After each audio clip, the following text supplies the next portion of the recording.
Good morning students. Today we are going to start our fourth chapter, Physical and Chemical Changes. In this chapter we will study physical changes, properties and examples, chemical changes, properties and examples, characteristic changes during chemical changes and some common chemical changes. So let us start. Let us see what are chemical change or physical change. So we will start from change. What do you mean by change? So any changes occurs due to some cause. किसी कोई वजह की से ही कोई बदलाव आते हैं. And when a substance is subjected to certain condition, it undergoes change. So let me explain you about change in a very simple way. Let us see. This is a paper. Okay, when I will fold this paper,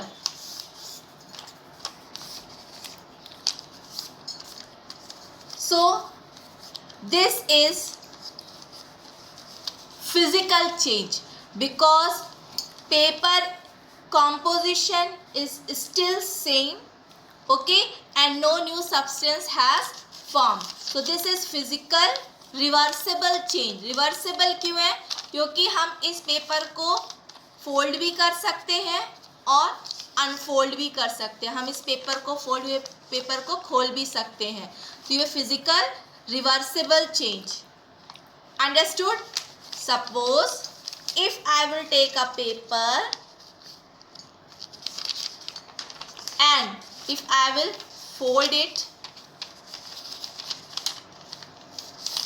or if I will tear it, so what will happen?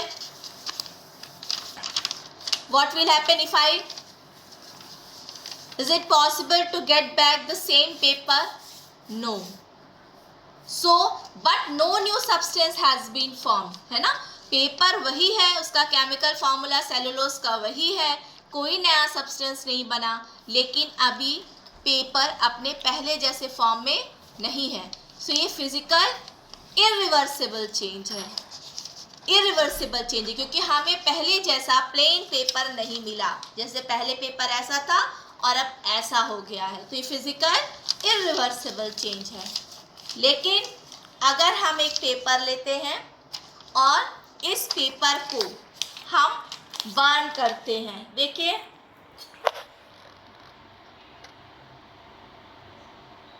now you can see that this paper is burning and smoke, fire, and this ash has been formed. It means it is a chemical change. New substance has formed. ये जो cellulose है वो जल करके आपको ये ऐश दे रहा है ना. अब ये पुराने पेपर के फॉर्म में ये ऐश नहीं है, इसलिए ये केमिकल चेंज है. कैसा केमिकल चेंज है? केमिकल इरिवर्सिबल चेंज, क्योंकि हमें दोबारा से ये पेपर नहीं मिल रहा है. Okay, now let us see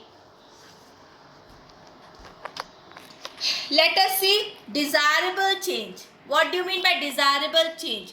Desirable changes वो changes होते हैं जो हम चाहते हैं कि ऐसा हो. जैसे formation of curd from milk, दही का बनना. दही हम बनाना चाहते हैं, है ना, क्योंकि हम इसको खाने में यूज़ करते हैं, इससे लस्सी बनती है, कढ़ी बनती है. सो ये क्या है?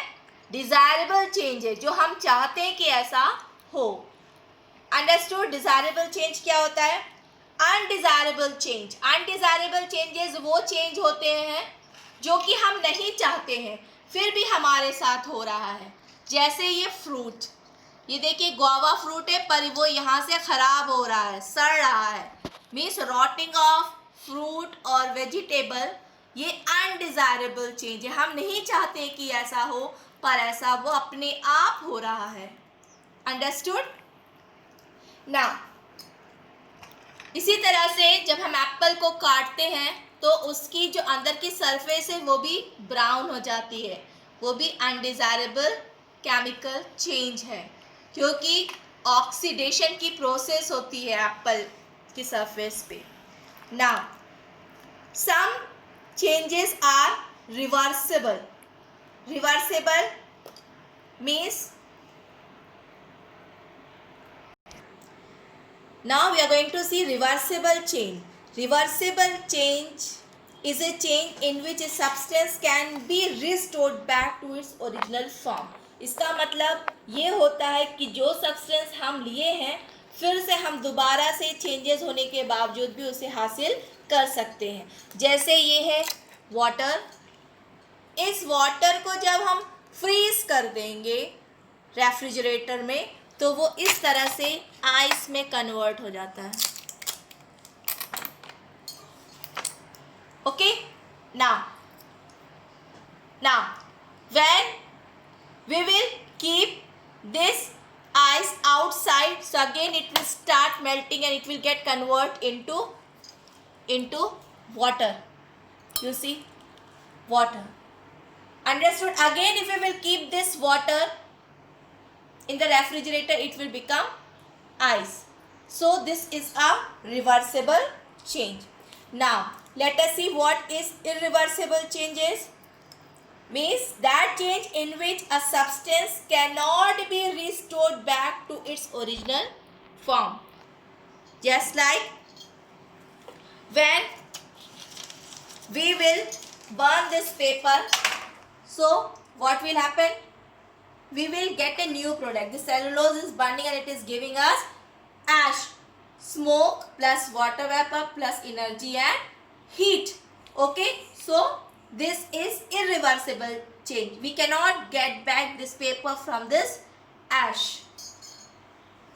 Now let us see. Broadly, changes are classified into two major categories. They are physical changes and chemical changes. Now we are going to start physical change. So actually what happens in the physical change?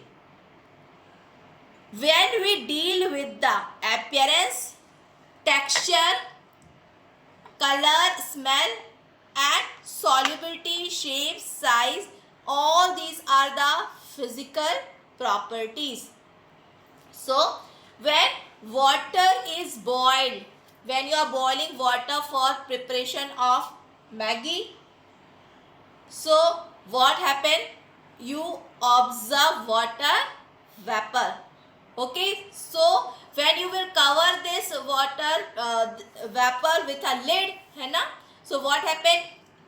Behind the lid, means back side of the lid, what happened? Again water droplet condense. So this is a physical change. So physical change में क्या होता है?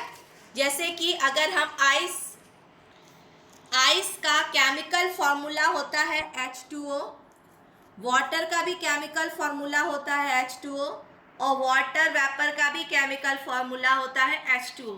यानी जब ice melt होता है तो water बनता है, उसका भी फार्मूला H2O है जैसे कि आइस का है. और जब वाटर को बॉईल करते हैं तो वाटर वेपर बनता है, उसका भी फार्मूला H2O होता है.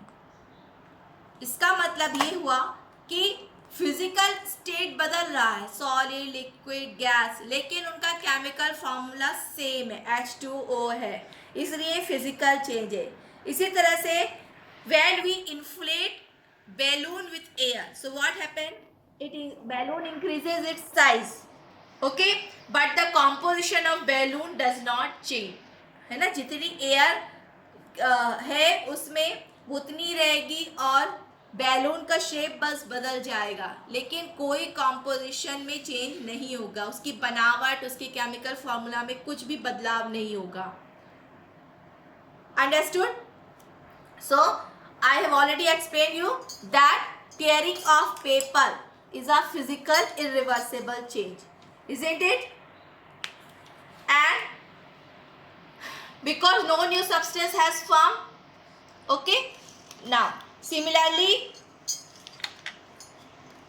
it means physical change is a change in which only physical property of change happens and no new substance form.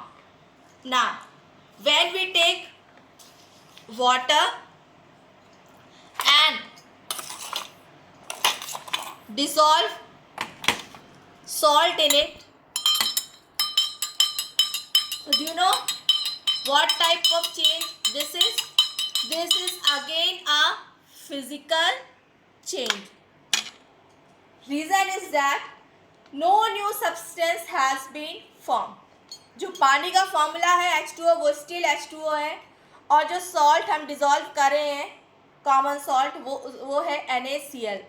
कोई भी नया कंपाउंड नहीं बना है. अगर हम चाहें तो इसे सेपरेट भी कर सकते हैं.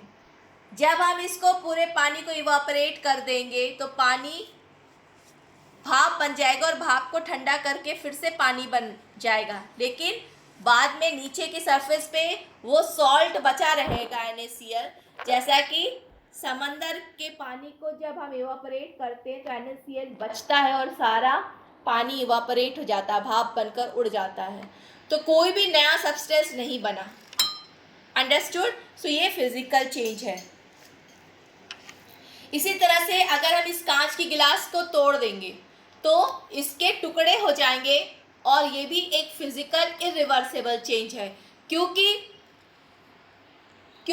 कोई नया सब्सटेंस, कोई नया कंपाउंड नहीं बना है. अंडरस्टूड? अगर हम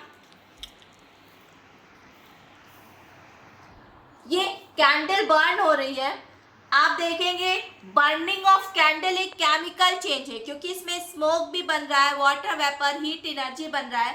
पर आप देखिए यहाँ पे वैक्स पिघल भी गई है. ये वैक्स पिघल भी गई है. ये जो पिघला हुआ या मेल्ट फॉर्म में जो वैक्स है ये फिजिकल चेंज है. फिजिकल इसलिए क्योंकि अगर ये वैक्स को हम इस तरह से देखिए नीचे गिराने पर ये फिर से सॉलिड, अभी तो लिक्विड है, फिर से सॉलिड में कन्वर्ट हो गया. तो इसका मतलब ये हुआ कि ये melting of wax is a physical change and burning of wax is a chemical change, जिसे हम कह सकते हैं मेल्टिंग ऑफ कैंडल जो है वो फिजिकल चेंज है और burning of candle is a chemical change. Understood? Now let us see the properties of physical change. First thing is no new substance formed. Okay? जैसे हम देखे थे पेपर हम लिए, पेपर को फोल्ड किए तो भी कोई नया सब्सटेंस नहीं बना. And the chemical composition of substance remains same during the physical change. Okay? Only physical properties changes. जैसे अगर हम वाटर लिए, वाटर को हम फ्रीज कर देंगे तो वो आइस बन जाता है. ना physical change may be reversible और इरिवर्सिबल. रिवर्सिबल कैसे? जैसे folding of paper, it is a reversible change, and tearing of paper is a irreversible change. Okay. Heat may or may not be evolve or absorb during physical change.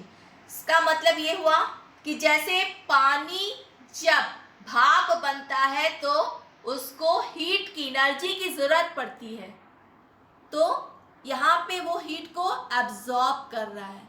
इसी तरह से जब भाप के ऊपर हम कोई ढक्कन लगा देते हैं, गंज में ढक देते हैं, तो वो भाप फिर से पानी बन जाता है. ठीक है. इसमें क्या होता है, वो एनर्जी को रिलीज कर रहा है, ना chemical changes. As we have seen, the burning of paper is a chemical change because new substance ash is produced and we cannot get back paper. Similarly, formation of curd from milk is a chemical change because the new substance has been formed.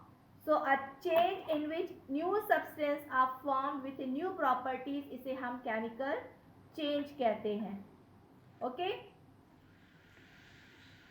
Now In chemical changes, chemical reactions occur. Means the composition of a substance undergoes a change during a chemical change. Some examples are given here. When food is cooked through baking or frying, a new substance are formed from various ingredients. जैसे ये cookies, जैसे ये biscuit है, biscuit के बनाने में ingredients का जो यूज़ हुआ है वो है maida, okay, butter, sugar, okay, chocolate, okay. So ये बनने के बाद ये सारे इंग्रेडिएंट्स केमिकल रिएक्शन करके कुकीज़ बन जाते हैं. इसी तरह से ना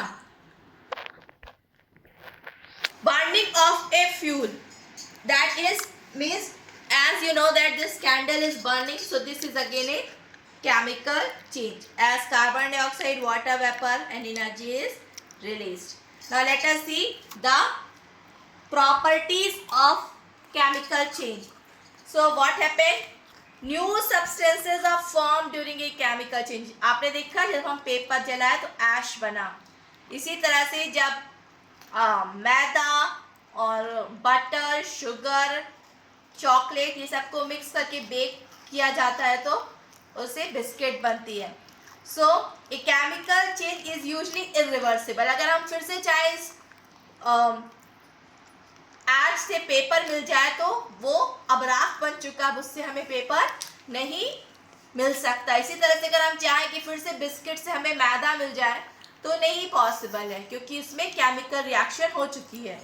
इसी तरह से a chemical composition of a substance changes during a chemical change, okay, and new substance are formed which is different from the original substance. Understood? And heat is usually absorbed or evolved during the chemical change. Now let us see. During a chemical change, what happened? The molecule of substance are rearranged to form a new substance, but no new substances, no new element is formed. इसका मतलब हुआ अगर hydrogen and oxygen chemical reaction करके water बना रहे हैं तो water में कोई नया एलिमेंट नहीं आएगा. इसमें वो सारे एलिमेंट प्रेजेंट होंगे जो हम रिएक्टेंट्स के लिए यूज़ करें. यानी प्रोडक्ट में वही एलिमेंट्स प्रेजेंट होंगे जो रिएक्टेंट्स में है. जैसे रिएक्टेंट्स में हाइड्रोजन और ऑक्सीजन है तो प्रोडक्ट में भी हाइड्रोजन और ऑक्सीजन से मिलकर वाटर बना हुआ होगा. सिर्फ फर्क इतना है कि they have rearrange to form water and no new element. यहाँ बात की है कोई नया एलिमेंट नहीं बनता है. जो एलिमेंट रिएक्टेंट्स में दिया गया है वही एलिमेंट्स प्रोडक्ट में भी रहता है. Okay, thank you very much.